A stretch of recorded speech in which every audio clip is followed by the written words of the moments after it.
جس کے اندر ہمارے نبی کی نسل کا پانی شفٹ ہوتا تھا اس کا ماتھا روشن ہو جاتا تھا۔ تو حضرت ہاشم ایک دفعہ مدینے میں گزر رہے تھے، ایک یہودی عورت کی نظر پڑ گئی تو اس نے ماتھے پر نور نبوت دیکھا، کہنے لگی ہاشم 100 اونٹ لے لے اور ایک رات میرے ساتھ گزار دے۔ تو وہ فرمانے لگے میں سردار آدمی ہوں، عزت دار آدمی ہوں، میں زنا کر سکتا ہوں؟ کبھی نہیں۔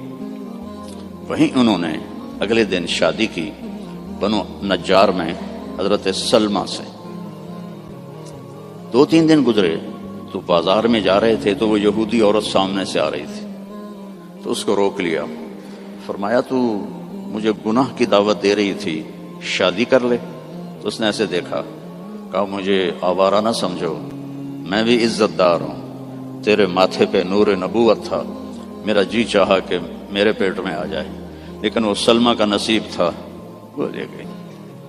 تو پھر ہمارے نبی کے والد حضرت عبداللہ وہ بازار میں جا رہے تھے مکہ میں، تو ایک عورت سامنے سے آ رہی تھی، اس نے آپ کو دیکھا تو کہنے لگی کہ تیری جان کے بچنے میں 100 اونٹ لگے تھے، 100 اونٹ مجھ سے لے لے اور ایک رات میرے پاس گزار لے۔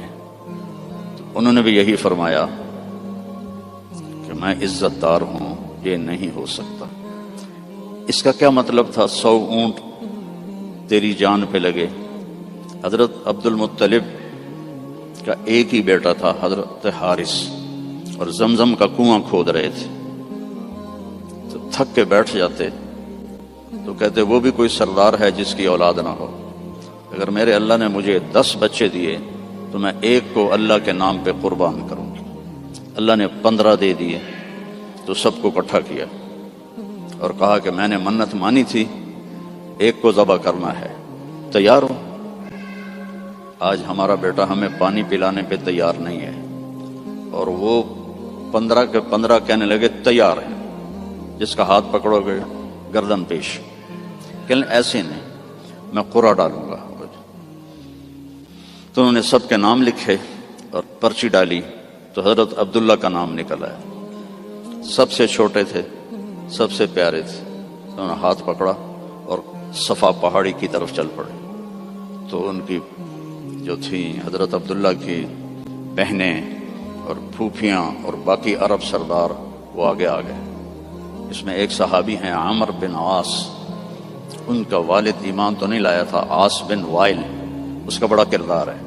وہ کہنے لگا عبد المطلب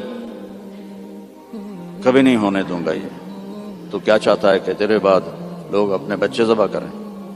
تو عبد المطلب کہنے لگے یہ سردار کا بول ہے، یہ عام تام بول نہیں ہے۔ وہ کہنے لگا تیرے سامنے بھی سردار کھڑا ہے، یہ بھی عام تام بول نہیں ہے، میں نہیں ہونے دوں گا۔ تو جھگڑا ہو گیا۔ ان کا چلو، مدینے کو جاتے ہوئے راستے میں عصفان ایک جگہ تھی، تو وہاں ایک اس زمانے کے جج تھے، تو ایک عورت جج تھی کاہنہ، اس کے پاس کیس گیا۔ تو وہ کہنے لگی جب کوئی قتل ہو جاتا ہے تو وارث بدلہ نہ لیں بلکہ قیمت لیں تو کتنی ہوتی ہے؟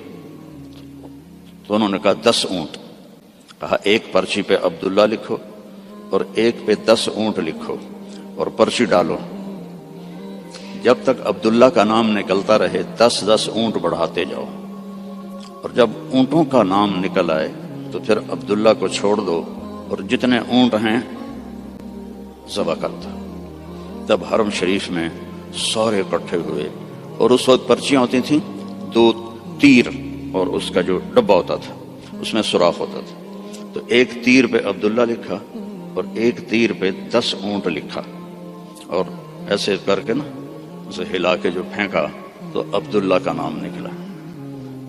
تو انہوں نے پھر اس پر 20 اونٹ اور عبداللہ، پھر ہلا کے پھینکا، عبداللہ نکلا، پھر 30 اونٹ پھر عبداللہ، 40 پھر عبداللہ، 50 پھر عبداللہ، 60 پھر عبداللہ، 70 پھر عبداللہ، 80 پھر عبداللہ، 90 پھر عبداللہ۔ اب سب کے رنگ فک ہو گئے۔ عبد المطلب کے 100 اونٹ تھے تو 100 تک تو ان کو بھی تسلی تھی بھی کوئی گل نہیں، تو بعد میں کیا ہوگا؟ تو پھر پرچی تو عبداللہ، پھر پرچی ڈالی 100 اونٹ اور عبداللہ۔ تو جب پرچی نہیں، تیر پہ لکھا 100 اونٹ اور دوسری طرف عبداللہ، تو 100 اونٹ نکل آیا۔ تو سب نے اللہ اکبر کہا۔ تو عبد المطلب کہنے لگے نہیں، ایک دفعہ اور کروں گا۔ پھر ڈالی 100 اونٹ نکل آئے۔ تو سب نے کہا اب تو ٹھیک ہے، کہا نہیں ایک دفعہ اور۔ پھر تیسری دفعہ کی تو 100 اونٹ نکلے، اور تیسری دفعہ حضرت عبد المطلب راضی ہو گئے اور 100 اونٹ انہوں نے خود ذبح کیے۔ 100 اونٹ اکیلے نے ذبح کیے۔ مکے والوں لے جاؤ، اور حضرت عبداللہ کی جان بچی۔ تو اس عورت نے یہ کہا کہ 100 اونٹ پہ تیری جان بچی تھی، 100 اونٹ میں دیتی ہوں، ایک رات گزار لے۔ تو انہوں نے بھی وہی کہا جو ان کے دادا نے کہا تھا کہ میں سردار کا بیٹا ہوں۔ تو اللہ نے ہم پر احسان فرمایا۔ لقد، یہ لفظ جھنجھوڑنے کے لیے ہوتا ہے کہ سنو، جیسے میں کسی کا کندھا پکڑ کے ایسے کہوں سنو میری بات، جو کہہ رہا ہوں صحیح ہے۔ لقد جاءکم، تمہارے پاس آئے گا نہیں، آ گیا ہے۔ کون ہے؟ رسول۔ کیسا ہے؟ من انفسکم، تمہارے اندر سے ہے، تمہارے خاندان سے ہے، اور سب سے بڑے خاندان سے ہے، بنو ہاشم۔ لقد جاءکم رسول من انفسکم عزیز علیہ ما عنتم حریص علیکم بالمؤمنین رؤوف الرحیم فإن تولوا فقل حسبی اللہ لا الہ الا ہو علیہ توکلت وہو رب العرش العظیم۔ اس آیت کی ایک تو خصوصیت یہ ہے، جب جنگ موتا میں 700 حفاظ شہید ہوئے، مسلمہ جو جھوٹا نبی تھا، اس کے مقابلے میں حضرت خالد ابن ولید کا لشکر تھا 12,000 اور مسلمہ کا لشکر تھا 60,000۔ تو اس میں مسلمہ کو شکست ہوئی، اور عجیب بات ہے کہ جب وہ لشکر کی کمانڈ کر رہا تھا اور خود لڑ رہا تھا تو اس کی عمر 150 سال تھی۔ اس وقت 150 سال کی عمر میں وہ تلوار اٹھا رہا تھا۔ ہمارے تو 50 سال والے ریٹائر ہو جاتے ہیں، لاٹھی پکڑ لیتے ہیں۔ تو اس میں 700 حفاظ صحابہ شہید ہوئے۔ تو عمر رضی اللہ تعالی عنہ نے ابو بکر رضی اللہ عنہ سے کہا کہ قرآن جمع کرو۔ پہلے جمع نہیں تھا، کوئی آیت کسی کے پاس، کوئی کسی کے پاس، کوئی کسی کے پاس۔ تو اگر ایسے ہی حافظ شہید ہوتے رہے تو یہ تو قرآن ضائع ہو جائے گی۔ وہ فرمانے لگے اللہ کے نبی نے نہیں کیا، میں کیسے کروں؟ تو حضرت عمر نے قائل کیا کہ یہ اب ضرورت ہے۔ خیر وہ بھی راضی ہو گئے۔ تو انہوں نے زید بن ثابت کو بلایا رضی اللہ عنہ، انصاری صحابی، کہ قرآن جمع کرو۔ انہوں نے بھی کہا اللہ کے نبی نے تو کیا نہیں، ہم کیسے کریں؟ پھر ان کو بھی سمجھایا کہ قرآن کی حفاظت کا معاملہ ہے، ٹھیک ہے۔ تو زید بن ثابت نے اپنی طرف سے یہ شرط لگائی، اپنی طرف سے، کہ جو آیت کم از کم 2 آدمیوں کے پاس لکھی ہوئی ہوگی میں وہ لکھوں گا۔ اگر کوئی آیت کسی ایک کے پاس لکھی ہوئی ہے وہ میں قرآن میں نہیں لکھوں گا۔ یہ بات واضح ہوگی میری؟ مقدمات میں بھی، کیسز میں بھی 2 کی گواہی ہوتی ہے۔ تو انہوں نے یہ اپنی طرف سے طے کیا کہ 2 آدمیوں کے پاس ہونی چاہیے آیت۔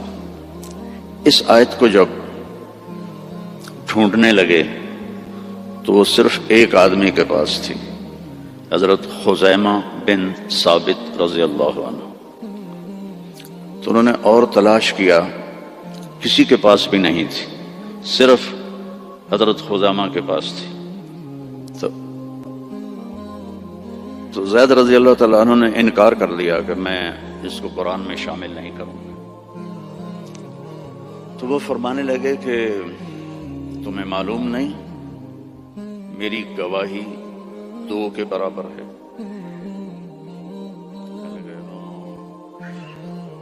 اس کے پیچھے ایک عجب واقعہ ہوا۔ اللہ کے نبی جہاد کے سفر سے واپس آ رہے تھے تو ایک دیہاتی کی اونٹنی آپ کو پسند آ گئی۔ آپ نے فرمایا بیچو گے؟ اس نے کہا جی بیچوں گا۔ کتنے لوگ ہیں؟ کہا جی اتنے لوں گا۔ حدیث پاک میں اس کا عدد وہ نہیں ہے۔ تو آپ نے کہا مدینے چل کے پیسے دے دوں گا۔ تو اس نے کہا ٹھیک ہے۔ آپ آگے نکل گئے، پیچھے سے صحابہ پہنچے تو ہر ایک کو وہ اونٹنی پسند آئی۔ تو انہوں نے اس کو کہنا شروع کیا بیچو گے؟ اتنے پیسے دیں گے۔ وہ اللہ کے نبی نے جو پیسے لگائے تھے اس سے زیادہ کہنے لگے تو ان کی نیت خراب ہو گئی۔ انہوں نے کہا یا رسول اللہ مجھے اب پیسے دو اور اپنی اونٹنی لو۔ تو آپ نے کہا بھائی تیرا میرا آپس میں باقاعدہ معاہدہ ہوا تھا کہ میں تمہیں پیسے مدینے میں دوں گا اور اونٹنی لے لوں گا۔ کہ نہیں کوئی نہیں ہے، یا آپ ابھی پیسے دیں اور اونٹنی لیں یا میں آگے بیچتا ہوں۔ تو آپ نے فرمایا بھائی تم اپنا وعدہ تو یاد کر۔ کہنے لگا کوئی گواہ پیش کریں۔ کون تھا گواہ؟ تو کوئی بھی نہیں تھا اس وقت، صرف آپ 2 ہی تھے۔ تو صحابہ اکٹھے ہو گئے، وہ بدو کہے گواہ لاؤ۔ آپ فرمائیں گواہ تو کوئی تھا نہیں۔ تو صحابہ اس کو برا بھلا کہنے لگے کہ تو اللہ کے نبی کو جھٹلاتا ہے۔ تو اتنے میں خزیمہ بن ثابت رضی اللہ عنہ انہوں نے کہا یا رسول اللہ میں گواہی دیتا ہوں کہ آپ نے یہ اونٹنی کا سودا اسی طرح کیا ہے۔ تو آپ نے فرمایا تو تھا ہی نہیں، تو کیسے گواہی دیتا ہے؟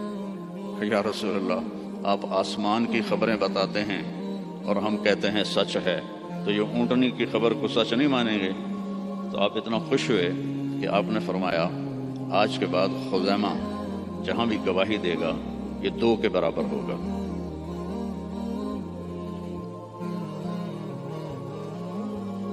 تو انہوں نے زید بن ثابت کو یاد دلایا کہ تمہیں پتہ نہیں میری گواہی 2 کے برابر ہے۔ ہاں۔ پھر یہ آیت قرآن کا سورہ توبہ کا حصہ بن، اس میں اللہ تعالیٰ نے اپنے محبوب کی بطور احسان ہمارے سامنے صفت بیان کی ہے اور احسان جتلایا ہے کہ میں نے تمہارے پاس ایک بہت بڑا نبی بھیجا، حریص علیکم، ہر وقت اسے تمہارا فکر رہتا ہے۔ جیسے ہر وقت تمہارا فکر ہوتا ہے نا، رینڈ آ جائیں، ڈالر آ جائیں، رینڈ آ جائیں، ڈالر آ جائیں، پراپرٹی آ جائے، پلاٹ آ جائے۔ تو یہ جو تمہارا نبی ہے اسے ہر وقت یہ فکر ہے کہ یہ جہنم سے بچ جائیں، جنت میں چلے جائیں، جہنم سے بچ جائیں، جنت میں چلے جائیں۔ ہر وقت یہ امتی امتی کہتا رہتا ہے۔ تو اسے ہر وقت یہ حرص ہے، لالچ ہے کہ تم جہنم سے بچ جاؤ، ایمان لے آؤ۔ پھر آگے ایک عجیب آپ کی صفت بیان کی، بالمؤمنین رؤوف الرحیم۔ رؤوف اور رحیم اللہ کے 2 صفاتی نام ہیں، الرؤوف الرحیم، یہ اللہ کے 2 صفاتی نام ہیں۔ اللہ نے کسی نبی کو اپنی 2 صفتوں کے ساتھ نہیں پکارا۔ ہمارے نبی کے بارے میں فرمایا بالمؤمنین رؤوف۔ رؤوف ہوتا ہے نرم، بہت نرم ہے تمہارے لیے، رحیم بہت مہربان ہے تمہارے لیے۔ ایک واقعہ سناتا ہوں۔ ایک صحابی آئے، یا رسول اللہ مجھ سے بڑی خطا ہو گئی۔ آپ نے فرمایا کیا ہوا؟ کہا میں روزے میں تھا، میں اپنی بیوی کے پاس چلا گیا، روزہ رمضان کا تھا، تو آپ نے فرمایا غلام آزاد کر، اس کی جو ہے جزا غلام آزاد کر۔ کہا جی میں غریب آدمی ہوں، میں غلام کہاں سے آزاد کروں، میرے پاس تو دمڑی بھی کوئی نہیں۔ تو آپ نے فرمایا پھر 60 روزے رکھ۔ وہ کہنے لگا ایک روزے چند چاڑے ہے تو 60 روزوں میں کیا کروں گا، ایک روزے میں یہ کیا ہے تو 60 روزوں میں کیا کروں گا، یہ بھی نہیں ہوگا۔ آپ نے کہا پھر 60 غریبوں کو کھانا کھلا۔ کہنے لگا میں خود غریب ہوں، میں کس کو کھانا کھلاؤں؟ آپ نے کہا بیٹھ جا۔ بیٹھ گیا۔ تو کچھ دیر گزری تو ایک مدینے کے صحابی کھجوروں کا ٹوکرا، کافی بڑا ٹوکرا لے کر آئے کہ یا رسول اللہ یہ مدینے کے فقیروں میں تقسیم فرما دیں۔ تو آپ نے فرمایا او بھائی کتنے ہیں؟ کہا جی بیٹھا ہوں۔ کہ یہ لے جا اور 60 گھروں میں تقسیم کر دے۔ کہنے لگا یا رسول اللہ اللہ کی قسم مدینے میں مجھ سے غریب کوئی نہیں، آپ ایسا کرو میرا جرمانہ مجھے ہی حلال کر دو، جاندی کرو پراں۔ تو آپ اتنا ہنسے کہ چلو جاؤ تیرے لیے حلال ہے، کسی اور کے لیے یہ نہیں ہوگا۔ رؤوف، نرم، رحیم۔ فرماتے ہیں میرے نبی کہ جب میں نماز پڑھا رہا ہوتا ہوں تو جیسے ایسے مستورات آئی ہیں تو مستورات پیچھے پڑتی تھی، تو جب مجھے کسی بچے کے رونے کی آواز آتی ہے تو میں تلاوت کو چھوٹا کر دیتا ہوں اور جلدی رکوع سجدہ کر کے سلام پھیرتا ہوں کہ بچے کے رونے کی آواز مجھے برداشت نہیں ہوتی ہے۔ سبحان اللہ۔ تو لقد جاءکم رسول من انفسکم، تمہارے فیملی سے میں نے اس کو چنا ہے، اس جیسا خاندانی کوئی ہے تو دکھاؤ۔ پھر آپ نے فرمایا اللہ تعالیٰ نے ساری دنیا کو دیکھا، حضرت آدم کی نسل کو، ارواح کو، تو عربوں کو الگ کیا۔ پھر عربوں پر اللہ نے چھلنی ڈالی تو اس میں سے مضر کی اولاد کو الگ کیا۔ پھر مضر پہ چھلنی ڈالی تو اس میں سے اللہ تعالیٰ نے قریش کو الگ کیا۔ پھر قریش پہ چھلنی ڈالی اس میں سے ہاشم کو الگ کیا۔ پھر ہاشم پہ چھلنی ڈالی تو آپ نے فرمایا پھر اللہ نے ہاشم کی اولاد میں مجھے چنا، میں سب سے عالی نسب ہوں، سب سے عالی خاندان ہوں، من انفسکم۔ اچھا میں موریتانیہ گیا، عرب ملک ہے افریقہ میں، ہاں میں تو افریقہ ہی بیٹھا ہوں نا، مجھے یاد ہی نہیں۔ تو غریب ملک ہے، مالکی مذہب ہے وہاں۔ وہ اس آیت کو پڑھتے ہیں لقد جاءکم رسول من انفسکم، فا کے اوپر زبر پڑھتے ہیں، ہم فا کے اوپر پیش پڑھتے ہیں، من انفسکم، من انفسکم۔ اور کئی قرآن میں الفاظ ایسے ہیں کہ چونکہ اس کی 7 قراتیں ہیں تو پھر مجھے اس کا مطلب دوسرا سمجھ میں آیا۔ انفسکم تو ہے خاندان کی عزت اور اونچائی اور بلند۔ ایک دفعہ حضرت معاویہ سے کسی نے پوچھا بنو امیہ اور بنو ہاشم میں کیا فرق ہے؟ کہنے لگے ہم شریف لوگ تھے اور ہاشم شریفوں کا سردار تھا۔ پھر ہم شریف لوگ تھے اور عبد المطلب شریفوں کا سردار تھا۔ پھر ہم شریف لوگ تھے اور ابو طالب شریفوں کے سردار تھے۔ پھر آ گئے محمد مصطفیٰ تو ساری شرافتیں لے گئے وہ، ہمارے پاس تو بس گھوں ہی رہ گیا۔ من انفسکم، اب ہے من انفسکم۔ انفس کہتے ہیں نفیس کو، خوبصورت کو، جیسے آپ یہ بہت نفیس چیز ہے، بولتے ہو کہ نہیں، یہ بہت نفیس چیز ہے، یعنی وہ بڑی نازک بھی ہو، خوبصورت بھی ہو، تو اس کو نفیس کہتے ہیں۔ من انفسکم میں آپ کے حسن و جمال کی طرف اشارہ ہے کہ میں نے ایک رسول بھیجا ہے، عربوں کا رنگ سانولا ہوتا ہے، عربوں کا رنگ ایز اے ہول یا کالا ہوتا ہے یا سانولا یعنی بلیکش، فیئر نہیں ہوتا، بہت کم، بہت کم۔ اس لیے ابو لہب کا نام عبد العزیٰ ہے، لیکن وہ گورا پیدا ہوا تو اس کا نام بن گیا ابو لہب، انگارا، جسے انگارا سرخ ہوتا ہے۔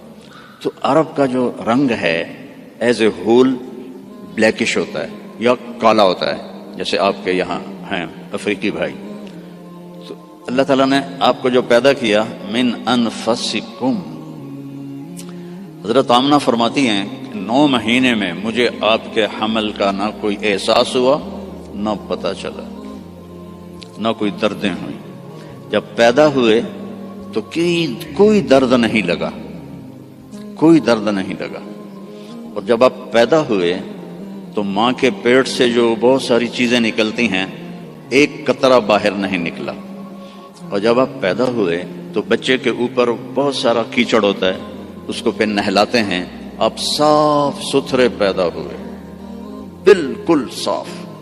پھر بچے کی یہ ناف اور ماں کی جو آنت ہوتی ہے وہ ملی ہوتی ہے، اس کو باہر کاٹتے ہیں۔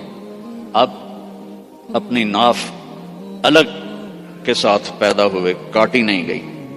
پھر ختنہ ہوتا ہے، آپ کا ختنہ ماں کے پیٹ سے ہوا تھا، آپ ختنے کے ساتھ پیدا ہوئے، آپ کی ناف ماں کی آنت سے کٹی ہوئی تھی، اور بچہ پیدا ہوتا ہے تو وہ گندگی سی پھیلتی ہے، جب آپ پیدا ہوئے تو خوشبو پھیل گئی، پورے کمرے میں خوشبو پھیل گئی۔ تو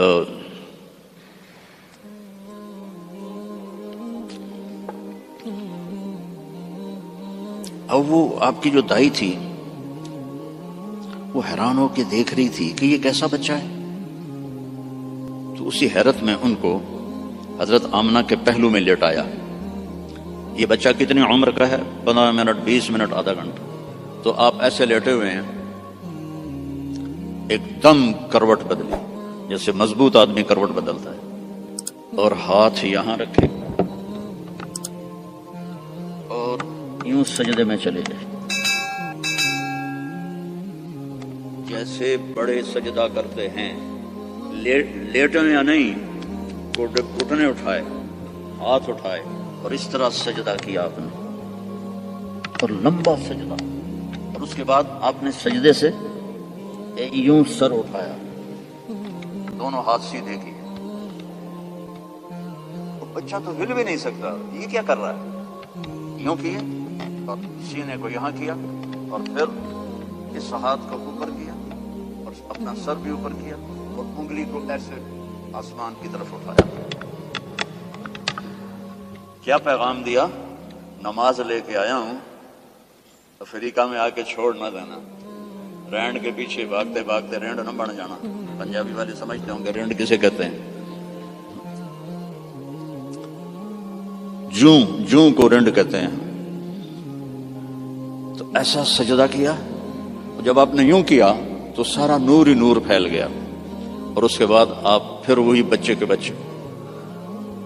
تو وہ ڈر گئی، دونوں، دائی بھی ڈر گئی، اماں بھی ڈر گئی۔ تو انہوں نے اٹھا کر ان کو گود میں لے لیا۔ تو ایک دم گھر کی چھت پھٹی اور اس سے ایک بادل لایا۔ تو وہ بادل اتنا گہرا تھا کہ آپ اس کے اندر چھپ گئے۔ یہ ماں کی آنکھیں اور یہ بچہ، لیکن نظر نہیں آ رہا۔ فوگ جیسے ہوتی ہے نا سردیوں میں، آپ کے یہاں ہوتی ہے سردیوں میں، ہمارے یہاں بہت زیادہ ہوتی ہے، تو وہ بچہ نظر نہیں آ رہا ہے۔ تو اس فوگ کے اندر سے آواز آئی، طوفوا بہ مشارق الارض و مغاربہا، اس بچے کو دنیا پھرا دو،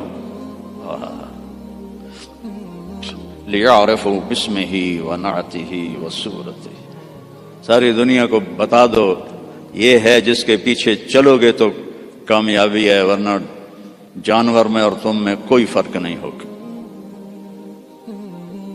یہی ہے جو تمہیں اللہ سے ملانے آیا ہے۔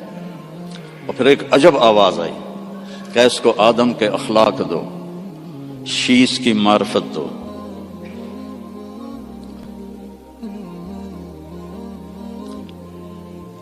اسے ابراہیم کی قربانی دو، اسے عیسیٰ کی شجاعت دو، اسے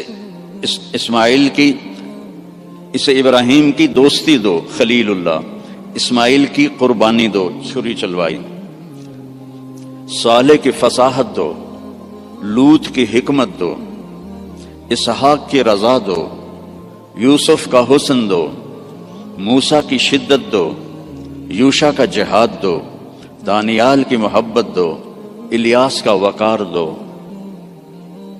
داؤد کی شیریں زبان دو،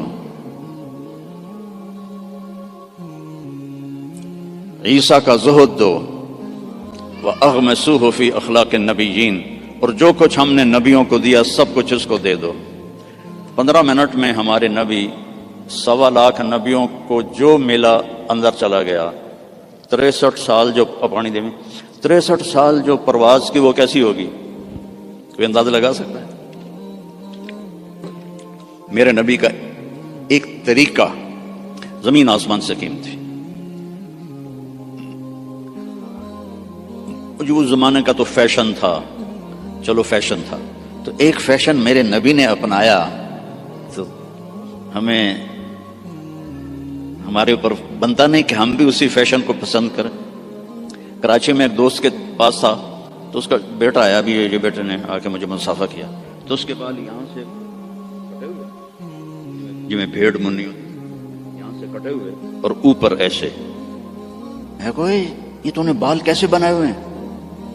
کہنے لگا میسی ایسے بال بنا تھا. میں نے کہا میسی کون ہے؟ مجھے پتہ ہی نہیں تھا، میں کہے کوئی فٹ بال کھیلے. میں نے کہا میسی کون ہے؟ کہنے لگا آپ کو میسی کا نہیں پتا؟ میں کہا نہیں بیٹا مجھے نہیں پتا.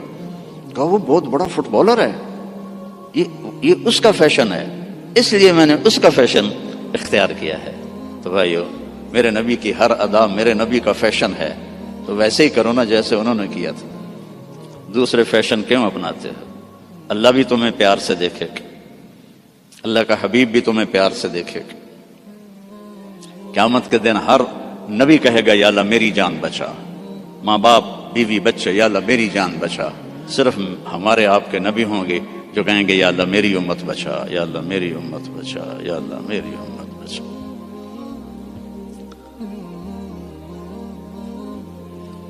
یہ تو آپ کی پیدائش ہے. پھر جب آپ خوبرو جوان بنے، کسی نبی کا حلیہ کتابوں میں کوئی نہیں ہے، میرے نبی کا پورا حلیہ موجود ہے. آپ جب ہجرت کر کے گئے اور راستے میں ایک جگہ بھوک لگی تو ایک خیمہ تھا، وہاں ایک بڑھیا مائی بیٹھی ہوئی تھی. تو حضرت ابو بکر نے کہا ماں جی کچھ کھانے کو ملے گا؟ کہا بیٹا کچھ نہیں ہے، قحط کا زمانہ ہے. تو ہمارے نبی نے فرمایا ماں جی اس بکری سے دودھ نکال لو.